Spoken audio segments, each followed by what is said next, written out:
दोस्तों आज का पहला प्रश्न है, खिलाफत आंदोलन को किसने समर्थन दिया था? बाल गंगाधर तिलक ने, महात्मा गांधी ने, जवाहरलाल नेहरू ने, सुभाष चंद्र बोस ने। सही जवाब होगा महात्मा गांधी ने। तो याद रखेंगे, खिलाफत आंदोलन को किसने समर्थन दिया था? महात्मा गांधी ने समर्थन दिया था। अगला प्रश्न है, सूरत विभाजन 1907 का नेतृत्व किसने किया था? गोपाल कृष्ण गोखले, लाला लाजपत राय, डॉक्टर रास बिहारी घोष, दादा भाई नौरोजी। सही जवाब होगा डॉक्टर रास बिहारी घोष ने। अगला प्रश्न है, अकबर के दरबार के दो मुस्लिम नवरत्न कौन थे? बीरबल और टोडरमल, अबुल फजल और फैजी, मानसिंह और तानसेन, अकबर और जहांगीर। सही जवाब होगा अबुल फजल और फैजी। तो याद रखेंगे, अकबर के दरबार के दो मुस्लिम नवरत्न कौन थे? अबुल फजल और। अगला प्रश्न है, अकबर ने जजिया कर किस वर्ष समाप्त किया था? 1556, 1564 ईस्वी, 1575 ईस्वी, 1600 ईस्वी। सही जवाब होगा 1564 ईस्वी में। तो याद रखेंगे, अकबर ने जजिया कर किस वर्ष समाप्त किया था? 1564 ईस्वी में समाप्त किया था। अगला प्रश्न है, जहांगीर का वास्तविक नाम क्या था?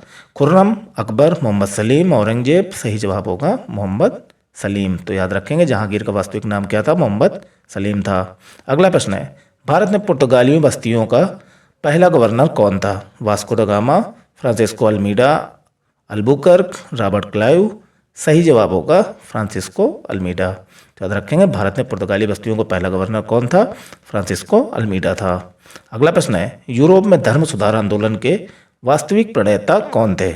John Locke, Martin Luther, Rousseau, Karl Marx. सही जवाब होगा मार्टिन लूथर। तो याद रखेंगे, यूरोप में धर्म सुधार आंदोलन के वास्तविक प्रणेता कौन थे? मार्टिन लूथर थे। अगला प्रश्न है, पेरिस संधि द्वारा किस देश को स्वतंत्र माना गया? Bharat, France, America, Germany. सही जवाब है अमेरिका।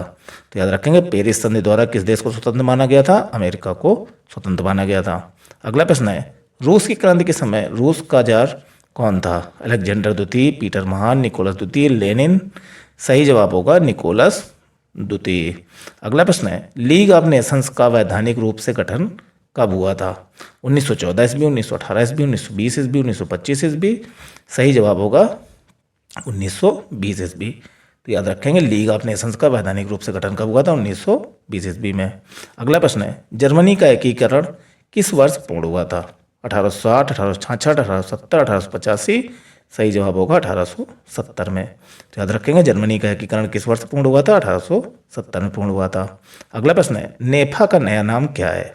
नागालैंड, मिजोरम, अरुणाचल प्रदेश, मेघालय। सही जवाब होगा Arunachal Pradesh. Most important question है, याद रखिएगा, नेफा का नया नाम क्या है? अरुणाचल प्रदेश।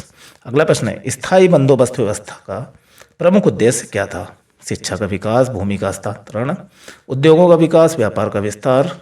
सही जवाब होगा भूमि का हस्तांतरण। तो याद रखेंगे, स्थायी बंदोबस्त व्यवस्था का प्रमुख उद्देश्य क्या था? भूमि का हस्तांतरण था। अगला प्रश्न है, यूरेनियम को किस नाम से जाना जाता है? काला सोना, नीला सोना, श्वेत कोयला, पीला सोना। सही जवाब होगा श्वेत कोयला। तो याद रखेंगे, यूरेनियम को किस नाम से जाना जाता है? श्वेत कोयला के नाम से जाना जाता है।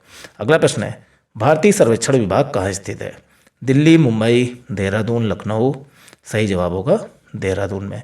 तो याद रखेंगे, भारतीय सर्वेक्षण विभाग कहाँ स्थित है? देहरादून में स्थित है। तो दोस्तों, आप लोगों को कितने प्रश्न सही हुए कमेंट बॉक्स में जरूर बताइएगा। वीडियो को लाइक और चैनल को सब्सक्राइब कर दीजिएगा। जय हिंद, जय भारत, वंदे मातरम।